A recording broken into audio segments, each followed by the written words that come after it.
You've seen them everywhere, right? From posters on bedroom walls to the songs you just can't get out of your head. I'm talking about boy bands. They seem to just appear out of nowhere and completely take over the world. But how does that actually happen? Well, believe it or not, it's not just magic or luck. There's actually a secret formula at play.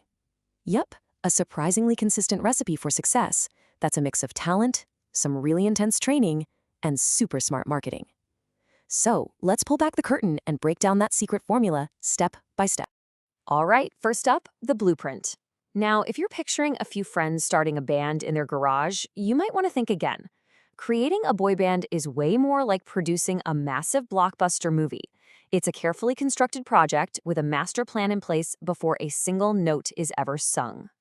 So, to really get this, we need to be clear on what a boy band actually is. The key phrase here is vocal group. See, even though we call them a band, you usually won't see them playing guitars or drums on stage.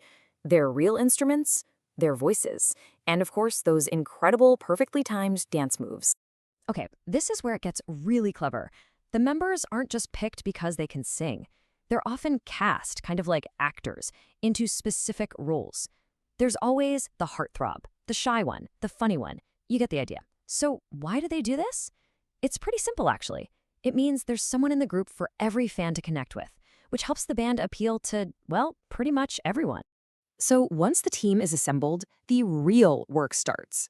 They enter what's basically a pop star boot camp. The whole goal is to take these talented individuals and mold them into one single, polished, perfect group. Welcome to the Pop Star Factory, and let me tell you, the training is relentless. Think hours and hours of vocal coaching to get those harmonies just right.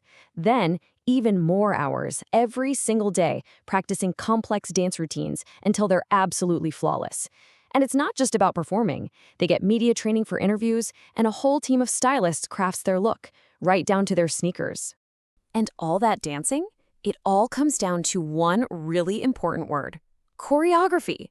This is not just making it up as you go. Nope.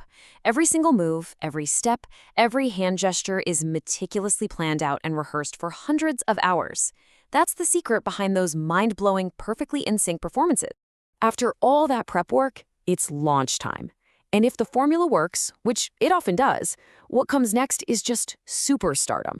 This is the phase of sold-out arenas, #1 hits, and a level of fan dedication that is truly off the charts. And this quote right here says it all. The passion from the fans is on another level. I mean, they call it mania for a reason. The connection fans feel is so strong that the sound of their screaming can literally be louder than the music at the concert. That incredible energy is a huge part of the whole experience. So what's life actually like on a world tour? It's a total whirlwind.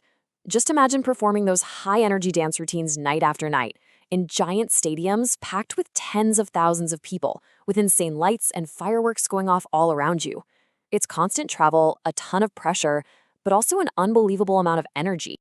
But here's the thing, it's about way more than just the music. A super successful boy band isn't just a music act. It's a powerful, multi-million-dollar brand.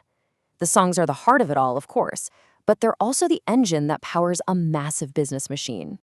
You can think of it like a machine with two parts. On one side, you have the art, the albums, the music videos, the concerts. On the other, you have the business. The art drives the business, right? So every hit single helps sell a t-shirt. Every sold-out concert helps promote things like a clothing line or even a movie. It's this powerful cycle where each side just keeps fueling the other.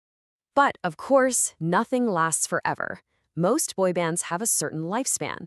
After years of those intense schedules, the members grow up and they might want to try something new on their own.